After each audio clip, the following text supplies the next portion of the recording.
Viewers break तो बाद तुहाडा स्वागत है जी। डॉक्टर साहब साडा पहले मैसेज आया है वीर भुपिंदर सिंह जी का। ये लिखते हैं, डॉक्टर साहब मैं तुहाडा बड़ा प्रशंसक हाँ, पर इस बार मैनू लगता है कि तुसीं स्थिति का ठीक मुलांकन नहीं किया। तुहानूं सहारनपुर के मसले बारे मुड़ सोचना चाहिए है। दंगियां वाली सवेर एक मुस्लिम कांग्रेसी लीडर ने भीड़ नूं संबोधन किया। सानूं सोचना चाहिए है कि मुसलमान ही क्यों सिख गुरुद्वारियां ते हमले कर रहे हैं। सिख तां कदी इहो जिहा काम नहीं करते। लोकल लोग कह रहे हैं कि यह झगड़े वाली थां है अते दोनों कौमां के नुमाइंदियां ने इस संबंधी कई बार गलबात की। सुप्रीम कोर्ट का इस संबंधी फैसला सिखां के हक विच आउण तो बाद सिखां ने उत्थे उसारी शुरू की अते मुसलमानां ने उन्हां ते हमला किया। साडे लई यह बड़ी शर्म वाली गल है कि असीं इस संबंधी कुछ भी नहीं किया। बड़ी ही शर्मनाक गल है जी। डॉक्टर साहब इस मुद्दे ते ही टिप्पणी करदिआं वीर सिमरनजीत सिंह लिखते हैं, डॉक्टर साहब ने बिल्कुल ठीक किया है।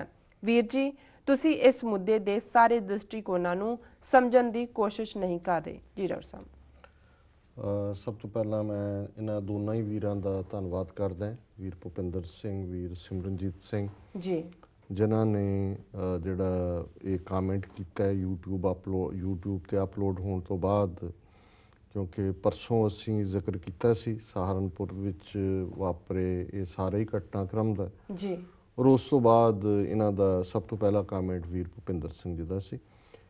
इन्हां दा बहुत धन्नवाद कि ये सानू एडमायर करते हैं, साडे काम नूं जिहड़ा है वो ठीक समझते हैं जी, पर उन्हां नूं गिला है कि भी इस वार असीं स्थिति बारे ठीक जिहड़ी है वो उसका मुलांकन नहीं किया जी। वीर सिमरनजीत सिंह जिहड़े काफ़ी भावक ने, जज्बाती ने, बहुत बार भावक हो के भी कामेंट लिखते हैं जी, तो उन्होंने साडे व्यू पॉइंट नूं एंडोर्स किए। देखो जदों असीं इस बारे टिप्पणी की, क्योंकि जिवें मैं दस्सिया कि भी मैं सैटरडे मॉर्निंग ही ये देखा, फ्राइडे नाइट लेट आवर्स में सिएटल पहुंचे। सो उत्थे भी जिन्ने 60-70 के करीब नुमाइंदे पंथक आए हुए सी, जिन्नी जानकारी उस वेले अवेलेबल सी, उन्होंने भी इस गल वाले दिता है कि भी ये जिहड़ा अमरीकना का मैं अक्सर डक टेस्ट कहना हुन्ना जी, but looks like a duck, quacks like a duck, walks like a duck is a duck जी, कि उहदे थल्ले इसका फायदा RSS नूं ही होना है। पोलीटिकली भी उन्होंने एजेंडे फिट बहिंदा है। ऑलरेडी हैदराबाद की घटना भी इस किस्म दे ही जिहड़ा है वो इन्हां दे बनन तो बाद ही आई सी मोदी दे। सो उस लाइन नूं स्पष्टता दे नाल लिया गया। फिर क्योंकि सैटरडे संडे मंडे मैं डायरैक्टली एयरपोर्ट तो ही इत्थे आया, लंबी फ्लाइट हुंदी है सिएटल तो आलमोस्ट 7-8 घंटे दी जी। सो जिहड़ा साडा एनालिसिस सी उस वेले तक जिन्नी क जानकारी बाहर आई, क्योंकि आलमोस्ट खबरां ते ब्लैकआउट वर्गी गल सी, उत्थों के लोकल साधना राही भी जो असी कीता है साडे कॉन्टैक्ट नहीं सी होए, लेकिन हुण अज तक पहुँचदे हैं साडे कोल लोकल सहारनपुर के जिहड़े एक्टिविस्ट ने उन्हां नाल भी साडा राबता होया है जी। कुछ थोड़ा बहुत मीडिया च भी अजे भी जिहड़ी ईवन पहला ना जिहड़ा आया सी तिन्नां चों जिहड़े मारे गए वो एक टंडन जां इस किस्म दे दे बारे सी कि जी ये हिंदू वपार मंडल दा, और नाल ही RSS के कामेंट भी सी उन्हां दे बंदे जिहड़े कि बैठे हुंदे ने इंटरनेट ते एकदम कोई एक्टिविटी हुंदी है कि वो ब्लास्ट करते हैं। और असी भी देखते हैं भी जो ही साडा रिएक्शन इहदे ते आया है, वीर भुपिंदर सिंह जां सिमरजीत सिंह तो साडे अपने जिहड़े ने पंथक सोच वाले ने, पर जे तुसीं जिहड़े नैगेटिव लोग लिखण वाले ने जिहड़े कि मॉनीटर करते हैं भी की RSS वो एकदम बड़े घटिया लैवल ते जाके उन्होंने टिप्पणियां कीतियां ने। सो जदों इस किस्म दी और उन्हां दा दावा कि जी हमारे एक भाई ने सिखों के लिए अपना खून दिया, सो वो जिहड़ा गल है उस थॉट नूं ही स्ट्रैंथन करदा सी कि ये ओवरऑल RSS की खेड है। हुण मैं इहदे विच थोड़ा ऐड करना चाहुंदा, क्योंकि इन्होंने भी मैनू वीर जी ने कहा कि भी मैं इनू रीविजिट करा सारे नूं, क्योंकि हुण साडे कोल होर जानकारी है। असीं RSS नूं स्कैनर तो पासे तो नहीं करते शक दा, क्योंकि जदों तक इस किस्म की हिंसा जां ईवन नवंबर तो लैके हुण तक जिथे भी होया, ईवन हैदराबाद भी होएगा जी, कदे भी फैक्ट सामने नहीं आते, क्योंकि फैक्ट दबा दिते जाते हैं। और बहुत वार जिहड़ी चीज़ सामने नज़र आ रही हुंदी है वो पात्र होर हुंदे ने ते खेड किसे होर दी हुंदी है जी। लेकिन जिहड़े इहदे च मैं ऐड करना चाहांगा, जिहड़ा पहला हिस्सा असीं किया सी ਕਿ ਉਦੋਂ ਸਾਨੂੰ ਲੱਗਦਾ ਸੀ ਕਿ ਇਹ ਐਕਸਕਲੂਸਿਵ RSS ਦੀ ਖੇਡ ਹੈ। ਪਰ ਹੁਣ ਜਿਵੇਂ ਲੋਕਲ ਸਿੱਖਾਂ ਤੋਂ ਇਸ ਗੱਲ ਦਾ ਵੀ ਪਤਾ ਲੱਗਾ ਹੈ ਕਿ ਵੀ ਕਿਵੇਂ ਇੱਕ ਕਾਂਗਰਸ ਨਾਲ ਸੰਬੰਧਿਤ ਮੁਸਲਮਾਨ ਲੀਡਰ ਜੀ ਔਰ ਇੱਕ ਈਵਨ ਸਮਾਜਵਾਦੀ ਪਾਰਟੀ ਨਾਲ ਸੰਬੰਧਿਤ, ਪਰ ਇਸ ਤੋਂ ਇਲਾਵਾ ਜਿਹੜਾ ਮੈਂ ਸਮਝਦਾ ਵੀ ਇੰਪੋਰਟੈਂਟ ਫੈਕਟਰ ਉਹ ਲੈਂਡ ਮਾਫੀਆ, ਔਰ ਲੈਂਡ ਮਾਫੀਆ ਨਾਲ ਸੰਬੰਧਿਤ ਕੋਈ ਪੱਪੂ ਕਰਕੇ ਉਹਦਾ ਨਾਂ ਆਂਦਾ ਹੈ ਕਿ ਕਿਵੇਂ ਉਹ, ਔਰ ਇਹ ਵੀ ਗੱਲ ਸਾਹਮਣੇ ਆਈ ਵੀ ਜ਼ਮੀਨ ਓਰੀਜਨਲੀ ਕਿਸੇ ਹਿੰਦੂ ਦੀ ਸੀ, ਉਹਨੇ ਕਿਸੇ ਜਿਹੜੀ ਉਹਨੇ ਸਿੱਖਾਂ ਨੂੰ ਵੇਚੀ ਜੀ, ਔਰ ਉਹਦੇ ਚੋਂ 2 ਡਿਫਰੈਂਟ ਡੇਟਸ ਆਈਆਂ ਨੇ, ਕਈਆਂ ਨੇ ਤਾਂ 1962 ਲਿਖਿਆ ਕਿ ਵੀ 62 ਦੇ ਵਿੱਚ ਲਈ ਸੀ, ਗੁਰਦੁਆਰੇ ਦੇ ਨਾਲ ਲੱਗਦੀ ਉਹਦੇ ਸ਼ਾਇਦ 35,000 ਸਕੁਅਰ ਫੁੱਟ ਦੇ ਉੱਤੇ ਉਹ ਇੱਕ ਵੱਡਾ ਜਿਹੜਾ ਗੁਰਦੁਆਰੇ ਦੀ ਉਸਾਰੀ ਕਰਨਾ ਚਾਹੁੰਦੇ ਸੀ, ਉਹ ਐਡਜੋਇਨਿੰਗ ਹੈ। ਜਿਸ ਬੰਦੇ ਤੋਂ ਲਈ ਸੀ ਉਸ ਦੇ ਨਾਲ ਝਗੜਾ ਸ਼ੁਰੂ ਹੋਇਆ, ਕੋਰਟ 'ਚ ਕਿਵੇਂ ਗਿਆ ਇਹ ਵੀ ਥੋੜ੍ਹੀ ਜਿਹੀ ਬਹੁਤ ਵੇਰੀਏਸ਼ਨ ਹੈ। ਪਰ ਇੱਕ ਗੱਲ ਜ਼ਾਹਰ ਹੈ ਕਿ ਜਿਹੜਾ ਲੈਂਡ ਮਾਫੀਆ ਦਾ ਬੰਦਾ ਪੱਪੂ ਕਰਕੇ ਜਿਹੜਾ ਪਹਿਲਾਂ ਜਿਹੜਾ ਉਹ ਕਾਂਗਰਸ ਨਾਲ ਸੰਬੰਧਿਤ ਕਿਸੇ ਲੀਡਰ ਦਾ ਹੱਥ ਠੋਕਾ ਸੀ, ਹੁਣ ਉਹ ਸਮਾਜਵਾਦੀ ਪਾਰਟੀ 'ਚ ਹੈ, ਉਹਨੂੰ ਗੁਰਦੁਆਰਾ ਕਮੇਟੀ ਨੇ ਜਾਂ ਉਹ ਬਲੈਕਮੇਲ ਕਰਦਾ ਸੀ ਜਾਂ ਕੀ ਸੀ, 15 ਲੱਖ ਰੁਪਈਆ ਉਹਨੇ ਕੈਸ਼ ਬਾਹਰੋਂ ਦੀ ਲਿਆ। ਇਹਦਾ ਮਤਲਬ ਹੈ ਵੀ ਕਿਤੇ ਨਾ ਕਿਤੇ ਕੋਈ ਐਸਾ ਐਂਗਲ ਇਸ ਲੈਂਡ ਮਾਫੀਆ ਦਾ ਹੈ ਜੁੜਿਆ ਹੋਇਆ।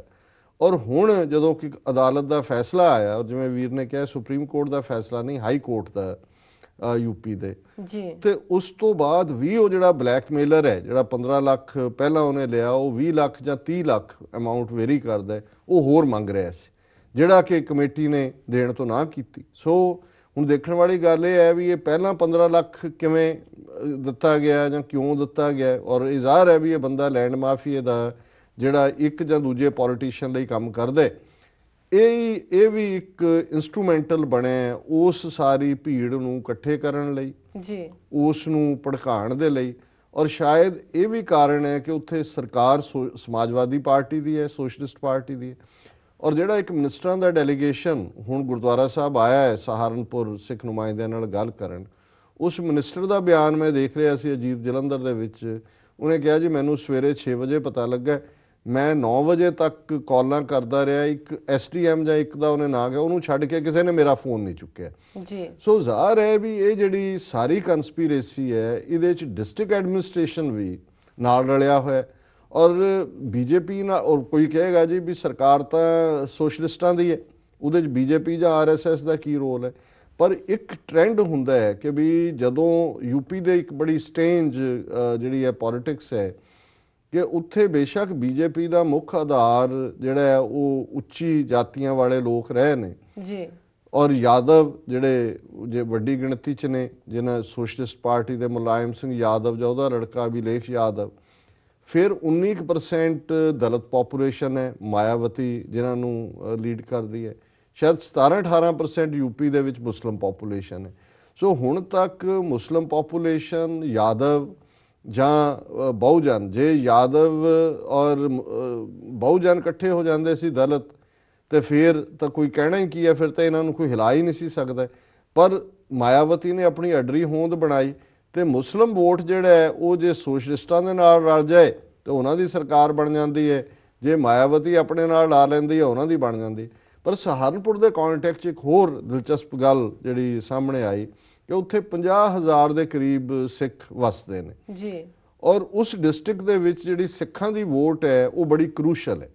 ਪਿਛਲੀਆਂ ਚੋਣਾਂ ਦੇ ਵਿੱਚ, ਪਾਰਲੀਮੈਂਟ ਦੀਆਂ ਚੋਣਾਂ 'ਚ ਉੱਥੋਂ BJP ਦਾ ਬੰਦਾ ਜਿੱਤਿਆ। ਸੋ ਜ਼ਾਹਰ ਹੈ ਕਿ ਵੀ ਇਹ ਜਿਹੜੀ ਪੌਕਟ ਹੈ, ਕਿਉਂਕਿ ਮੁਸਲਿਮ ਪੋਪੂਲੇਸ਼ਨ ਸਹਾਰਨਪੁਰ 'ਚ ਬਹੁਤ ਹੈ, ਤੇ ਜ਼ਾਹਰ ਹੈ ਵੀ ਇਹ ਪੌਕਟ ਸੋਸ਼ਲਿਸਟ ਪਾਰਟੀ ਦੀ ਹੋਏਗੀ, ਸਮਾਜਵਾਦੀ ਪਾਰਟੀ ਦੀ ਹੋਏਗੀ ਜੀ। ਔਰ ਇਸ ਲਈ ਸਿੱਖਾਂ ਦੇ ਖਿਲਾਫ ਇੱਕ ਪਾਸੇ RSS ਦਾ ਏਜੰਡਾ ਤਾਂ ਆਪਣੇ ਤੌਰ ਤੇ ਸਿੱਖਾਂ ਮੁਸਲਮਾਨਾਂ ਨੂੰ ਟਕਰਾਉਣ ਦਾ ਪੋਸੀਬਲ ਹੈ ਵੀ ਇਹ ਜਿਹੜੀ ਸਮਾਜਵਾਦੀ ਪਾਰਟੀ ਦਾ ਵੀ ਰੋਲ ਹੈ ਇਸ ਦੇ ਵਿੱਚ, ਉਹ ਡਰਟੀ ਰੋਲ ਹੋਏ ਕਿ ਉਹ ਸਿੱਖਾਂ ਨੂੰ ਡਰਾ ਕੇ ਆਪਣੇ ਖੈਮੇ 'ਚ ਰੱਖਣਾ ਚਾਹੁੰਦੇ ਹੋਣ। ਔਰ ਇਹ ਵੀ ਸੰਭਵ ਹੈ ਪਿਛਲੀਆਂ ਚੋਣਾਂ 'ਚ ਉਹਨਾਂ ਨੇ ਕ੍ਰਾਸ ਵੋਟਿੰਗ ਕੀਤੀ ਹੋਏ। ਸੋ ਇਹ ਅਸੀਂ ਇਮਾਨਦਾਰੀ ਨਾਲ, ਕਿਉਂਕਿ ਵੀਰ ਭੁਪਿੰਦਰ ਸਿੰਘ ਹੋਰਾਂ ਨੇ ਸਾਨੂੰ ਕਿਹਾ, ਸੋ ਅਸੀਂ ਇਸ ਫੈਕਟਰ ਨੂੰ ਵੀ ਲਿਆਉਣਾ ਚਾਹੁੰਦੇ ਹਾਂ ਵੀ ਅਲਟੀਮੇਟਲੀ RSS ਮੇਨ ਕਲਪ੍ਰਿਟ ਹੈ ਨਹੀਂ ਹੈ। ਜੇ ਇਸ ਨੂੰ ਵੀ ਤੁਸੀਂ ਅੰਡਰ ਸਕੈਨਰ ਲਾਓ ਇਸ ਸਵਾਲ ਨੂੰ, ਤਾਂ ਇਹਦੇ 'ਚ ਕੋਈ ਸ਼ੱਕ ਨਹੀਂ ਹੈ ਕਿ ਜਿਵੇਂ ਅਸੀਂ ਅਕਸਰ ਕਹਿੰਦੇ ਹਾਂ ਕਿ ਜੇ ਬੀਜੇਪੀ ਤੇ ਕਾਂਗਰਸ ਦੀ ਗੱਲ ਕਰੀਏ ਤਾਂ ਹਿੰਦੂਤਵਾ ਦੀਆਂ A ਤੇ B ਟੀਮਾਂ ਨੇ, ਤੇ ਜੇ ਹੁਣ ਯੂਪੀ ਦੇ ਕੰਟੈਕਸਟ 'ਚ ਸਮਾਜਵਾਦੀ ਪਾਰਟੀ ਦਾ ਵੀ ਇਹ ਰੋਲ ਰਿਹਾ, ਔਰ ਜਿਹੜਾ ਬੰਦਾ ਲੈਂਡ ਮਾਫੀਏ ਦਾ ਉਹ ਹੁਣ ਜਿਹੜਾ ਉਹ ਕਾਂਗਰਸ ਦੇ ਲਈ ਨਾਲ ਸੀ ਪਹਿਲਾਂ, ਹੁਣ ਸਮਾਜਵਾਦੀ ਪਾਰਟੀ ਲਈ ਹੈ, ਤੇ ਫਿਰ ਇਹ ਕਾਫੀ ਡੇਂਜਰਸ ਕੰਸਪੀਰੇਸੀ ਬਣ ਜਾਂਦੀ ਹੈ। ਔਰ ਅਸੀਂ ਉੱਥੋਂ ਦੇ ਸਿੱਖਾਂ ਨਾਲ ਇਹ ਨਹੀਂ ਵੀ ਸਿਰਫ ਹਮਦਰਦੀ ਕਰਦੇ, ਅਸੀਂ ਹੋਰ ਸਾਧਨਾਂ ਰਾਹੀਂ ਵੀ ਆਪਣਾ ਜਿੰਨੀ ਇੱਕ ਗੱਲ ਪਹੁੰਚਾ ਸਕਦੇ ਹਾਂ ਜਾਂ ਮੈਸੇਜ ਉਹ ਇਸਤੇਮਾਲ ਕਰ ਰਹੇ। ਔਰ ਇੱਕ ਗੱਲ ਉਹਨਾਂ ਨੇ ਸਿੱਖਾਂ ਨੇ ਬੜੀ ਕਲੀਅਰਲੀ, ਜਦੋਂ ਇਹ ਉਹਨਾਂ ਦਾ ਡੈਲੀਗੇਸ਼ਨ ਆਇਆ ਯੂਪੀ ਵਾਲਿਆਂ ਦਾ, ਮਿਨਿਸਟਰਾਂ ਦਾ, ਉਹਨਾਂ ਨੇ ਕਿਹਾ ਵੀ ਪਹਿਲਾਂ ਆਇਡੈਂਟੀਫਾਈ ਕਰੋ ਕਿਹਨਾਂ ਲੋਕਾਂ ਨੇ ਹਿੰਸਾ ਕੀਤੀ ਹੈ। ਔਰ ਬੜਾ ਟਾਰਗੇਟਡ ਸੀ। ਅੰਬਾਲਾ ਰੋਡ ਹੈ ਜਿਹੜੀ ਕਿ ਮੇਨ ਨਾਲ ਲੱਗਦੀ ਹੈ, ਉਹਨੂੰ ਉਹਨਾਂ ਨੇ ਫੁੱਲੀ ਬਲੌਕ ਕੀਤਾ, ਹਜ਼ਾਰਾਂ ਦੀ ਕਰਾਊਡ ਨੇ। ਉਹਨਾਂ ਨੇ ਜਿਹੜਾ ਫਾਇਰ ਬ੍ਰਿਗੇਡ ਸਟੇਸ਼ਨ ਸਾੜਿਆ ਤਾਂ ਕਿ ਜਦੋਂ ਅੱਗ ਲੱਗੀ ਹੈ ਉਹ ਬੁਝਾਉਣ ਨਾ ਆ ਸਕਣ, ਥਾਣੇ ਨੂੰ ਤੇ ਅਟੈਕ ਕੀਤਾ, ਔਰ ਈਵਨ ਗੁਰਦੁਆਰੇ ਆਉਣ ਵਾਲੀਆਂ ਸੰਗਤਾਂ ਨੂੰ ਵੀ ਬਲੌਕ ਕੀਤਾ। ਔਰ ਫਿਰ ਉਹਨਾਂ ਨੇ ਇੱਕ ਵੱਡਿਓਂ ਉਹ ਸੜਕ ਹੈ, ਸੜਕ ਦੇ ਇੱਕ ਪਾਸੇ ਮੁਸਲਿਮ ਮੈਜੋਰਿਟੀ ਹੈ, ਦੂਸਰੇ ਪਾਸੇ ਹਿੰਦੂ ਔਰ ਸਿੱਖ ਜਿਹੜੇ ਨੇ ਉਹਨਾਂ ਦੀ ਵੱਡੀ ਗਿਣਤੀ ਹੈ। ਸੋ ਸਾਰੀਆਂ ਹੀ ਦੁਕਾਨਾਂ ਜਿਹੜੀਆਂ ਸੀ ਉਹ ਚੁਣ ਕੇ, ਜੇ ਉਸ ਮਾਰਕੀਟ ਦੇ ਵਿੱਚ ਕਿਸੇ ਮੁਸਲਮਾਨ ਦੀ ਦੁਕਾਨ ਹੈ ਤੇ ਉਹ ਸੇਫ ਹੈ। ਔਰ ਸੋ ਇਹਦੇ ਤੋਂ ਇਹ ਜ਼ਾਹਰ ਹੁੰਦਾ ਹੈ ਵੀ ਇਹ ਇੱਕ ਰਿਪੀਟ ਆਫ ਦਿੱਲੀ ਸੀ। ਇਹਦੇ 'ਚ ਕਿਹਨੇ ਕੀ ਰੋਲ ਅਦਾ ਕੀਤਾ, ਏਜੰਡਾ ਉਹਨਾਂ ਦਾ ਕੀ, ਉੱਥੋਂ ਸਿੱਖਾਂ ਨੂੰ ਇਨਸਿਕਿਉਰ ਕਰਕੇ ਸਿਰਫ ਵੋਟਾਂ ਲੈਣ ਤੱਕ ਮਹਿਦੂਦ ਹੈ, ਜਾਂ ਉੱਥੋਂ ਉਹਨਾਂ ਨੇ ਸਿੱਖਾਂ ਨੇ ਕਿਹਾ ਕਿ ਵੀ ਪਹਿਲਾਂ ਤਾਂ ਕੰਪਨਸੇਸ਼ਨ, ਪਰ ਜਦੋਂ ਤੱਕ ਦੋਸ਼ੀਆਂ ਨੂੰ ਫੜਿਆ ਨਹੀਂ ਜਾਂਦਾ। ਔਰ ਦੂਸਰਾ ਉਹਨਾਂ ਨੇ ਕਿਹਾ ਵੀ ਗੁਰਦੁਆਰੇ ਦੀ ਕੰਸਟਰਕਸ਼ਨ ਅਸੀਂ ਰਾਈਟ ਅਵੇ ਕਰਾਂਗੇ। ਔਰ ਮੈਂ ਸਮਝਦਾ ਵੀ ਇਹ ਬੜੀਆਂ ਜੈਨੂਇਨ ਮੰਗਾਂ ਨੇ। ਜੇ ਕੋਰਟ ਡਿਸੀਜਨ ਉਹਨਾਂ ਦੀ ਫੇਵਰ 'ਚ ਹੈ ਔਰ ਅਦਾਲਤ ਨੇ ਉਹਨਾਂ ਦੇ ਹੱਕ 'ਚ ਫੈਸਲਾ ਦਿੱਤਾ ਹੈ, ਤੇ ਫਿਰ ਇਹ ਐਡਮਿਨਿਸਟ੍ਰੇਸ਼ਨ ਦਾ ਫਰਜ਼ ਬਣਦਾ ਸੀ। ਔਰ ਮੈਂ ਸਮਝਦਾ ਵੀ ਹੋ ਸਕਦਾ ਹੈ ਥੋੜਾ ਜਿਹਾ ਕਈ ਵਾਰੀ ਅਸੀਂ ਜ਼ਰੂਰ ਕਾਹਲੀ ਕੀਤੀ ਹੋਏਗੀ ਸਾਡੀ ਉੱਥੋਂ ਦੀ ਮੈਨੇਜਮੈਂਟ ਨੇ ਵੀ, ਕਿ ਜੇ ਆਲਰੇਡੀ ਇਹ ਡਿਸਪਿਊਟਡ ਸੀ ਜਾਂ ਝਗੜਾ ਚੱਲ ਰਿਹਾ ਸੀ, ਕੋਈ ਬੰਦਾ ਬਲੈਕਮੇਲ ਕਰਕੇ ਪਹਿਲਾਂ 15 ਲੱਖ ਲੈ ਗਿਆ ਸੀ, ਸੋ ਫਿਰ ਚੰਗਾ ਹੁੰਦਾ ਕਿ ਉੱਥੇ ਉਸਾਰੀ ਜਿਹੜੀ ਹੈ ਕੋਰਟ ਦੀ ਪ੍ਰੈਜ਼ੈਂਸ 'ਚ ਔਰ ਐਡਮਿਨਿਸਟ੍ਰੇਸ਼ਨ ਨੂੰ ਇਨਫੋਰਮ ਕਰਕੇ ਪੁਲਿਸ ਦੀ ਮੌਜੂਦਗੀ ਦੇ ਵਿੱਚ ਹੁੰਦੀ। ਪਰ ਹੁਣ ਜੋ ਵੀ ਉਹਨਾਂ ਨੇ ਮੰਗਾਂ ਰੱਖੀਆਂ ਨੇ, ਅਸੀਂ ਸਮਝਦੇ ਹਾਂ ਵੀ ਇਹ ਜੈਨੂਇਨ ਮੰਗਾਂ ਨੇ। ਔਰ ਜਿਹੜਾ ਧਾਰਮਿਕ ਤੌਰ ਤੇ ਕੁੜਿੱਤਣ ਹੈ ਸਿੱਖਾਂ ਔਰ ਮੁਸਲਮਾਨਾਂ ਦੇ ਵਿਚਕਾਰ, ਜਿਵੇਂ ਕਿ ਮੀਡੀਆ 'ਚ ਆਇਆ ਕਿ 3 ਜਾਂ 4 ਅਗਸਤ ਨੂੰ ਸ਼ਾਹੀ ਇਮਾਮ ਜਾਮਾ ਮਸਜਿਦ ਦੇ ਔਰ ਪਰਮਜੀਤ ਸਿੰਘ ਸਰਨਾ ਜਿਹੜੇ ਅਕਾਲੀ ਦਲ ਸਰਨਾ ਦੇ ਹੀ ਪ੍ਰਧਾਨ ਨੇ, ਉਹ ਉਸ ਏਰੀਆ 'ਚ ਜਾ ਰਹੇ ਨੇ, ਸਾਰੀਆਂ ਧਿਰਾਂ ਨੂੰ ਮਿਲਣਗੇ। ਸੋ ਅਸੀਂ ਸਮਝਦੇ ਹਾਂ ਵੀ ਲੌਂਗ ਟਰਮ ਵੀ ਇਸ ਵੇਲੇ ਦੋਸ਼ੀ ਕੌਣ ਹੈ ਉਹ ਤਾਂ ਸ਼ਾਇਦ ਕਦੇ ਵੀ ਸਾਹਮਣੇ ਨਾ ਆਏ, ਕਿਉਂਕਿ ਪਹਿਲੀਆਂ ਇਨਵੈਸਟੀਗੇਸ਼ਨਸ ਵੀ ਕਦੇ ਕਿਸੇ ਕੰਡੇ ਨਹੀਂ ਲੱਗੀਆਂ। ਪਰ ਜੇ ਸਿੱਖ ਉੱਥੇ ਕਾਰੋਬਾਰੀ ਸਿੱਖ ਨੇ, ਬਹੁਤ ਚੰਗੇ ਉਹਨਾਂ ਦੇ ਕਾਰੋਬਾਰ ਨੇ, ਟਰਾਂਸਪੋਰਟ 'ਚ ਨੇ, ਆਟੋ ਇੰਡਸਟਰੀ ਹੈ, ਕੋਈ ਹੋਰ ਕਾਰੋਬਾਰ ਕਰਦੇ ਨੇ, ਤੇ ਜੇ ਉਹਨਾਂ ਦੇ ਕਲਾਇੰਟ ਮੋਸਟਲੀ ਜਾਂ ਲੱਕੜ ਦਾ ਕੰਮ ਹੈ ਤੇ ਉਹ ਮੋਸਟਲੀ ਜੇ ਮੁਸਲਮਾਨ ਆਬਾਦੀ ਹੈ, ਫਿਰ ਵੀ ਇਹ ਜ਼ਰੂਰੀ ਹੈ ਕਿ ਇੱਕ ਹਾਰਮਨੀ ਪੈਦਾ ਹੋਏ, ਨਹੀਂ ਤਾਂ ਉਹਨਾਂ ਦੇ ਲਈ ਉੱਥੇ ਕਾਰੋਬਾਰ ਕਰਨਾ, ਜੇ ਕੋਈ ਬਾਈਕਾਟ ਲਾਈਨ ਦੋਨੋਂ ਪਾਸਿਓਂ ਚੱਲ ਪੈਂਦੀ ਹੈ, ਜੋ ਇਨਸਿਕਿਉਰ ਰਹਿੰਦੇ ਨੇ। ਇਸ ਵਾਰ ਤਾਂ ਚਲੋ ਚੰਗੀ ਗੱਲ ਹੈ, ਕੋਈ ਜਾਨੀ ਨੁਕਸਾਨ ਜ਼ਿਆਦਾ ਨਹੀਂ ਹੋਇਆ।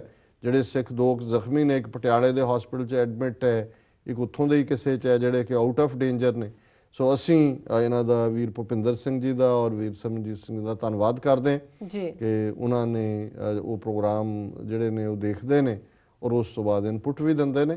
ਔਰ ਅਸੀਂ ਹਮੇਸ਼ਾ ਓਪਨ ਹੈ, ਔਰ ਕਿਉਂਕਿ ਇਹ ਠੀਕ ਹੈ ਵੀ ਸਾਡਾ ਇੱਕ ਨਜ਼ਰੀਆ ਹੈ, ਅਸੀਂ ਸਿੱਖ ਨੁਕਤਾ ਨਿਗਾਹ ਤੋਂ ਹਰ ਇਸ਼ੂ ਨੂੰ ਕਿ ਕਿਵੇਂ ਸਾਡੇ ਹਿੱਤ 'ਚ ਹੈ, ਪਰ ਇਹਦਾ ਮਤਲਬ ਇਹ ਨਹੀਂ ਹੈ ਵੀ ਅਸੀਂ ਗੁਨਾਹਗਾਰ ਨੂੰ ਡਿਫੈਂਡ ਕਰੀਏ ਜਾਂ ਕੋਈ ਬੇਗੁਨਾਹ ਜਿਹੜਾ ਉਸ ਨੂੰ ਗੁਨਾਹਗਾਰ ਦੱਸੀਏ। ਸੋ ਇਹ ਇਸ ਦਾ ਜਿਹੜਾ ਐਕਸਟੈਂਡਡ ਐਂਗਲ ਵੀ ਹੈ ਜਿਹੜਾ ਕਿ ਹੁਣ ਬਾਕੀ ਫੈਕਟਸ ਦੇ ਨਾਲ ਸਾਹਮਣੇ ਆਇਆ। ਇਹਨਾਂ ਵੀਰਾਂ ਦਾ ਬਹੁਤ ਬਹੁਤ ਧੰਨਵਾਦ ਜੀ। ਡਾਕਟਰ ਸਾਹਿਬ, ਟਾਈਮ ਹੋ ਗਿਆ ਬ੍ਰੇਕ ਤੇ ਜਾਣ ਦਾ। ਵਿਊਅਰਸ ਤੁਸੀਂ ਸਾਡੇ ਨਾਲ ਇਸ ਤਰ੍ਹਾਂ ਬਣੇ ਰਹੋ, ਮਿਲਦੇ ਹਾਂ ਛੋਟੇ ਬ੍ਰੇਕ ਤੋਂ ਬਾਅਦ।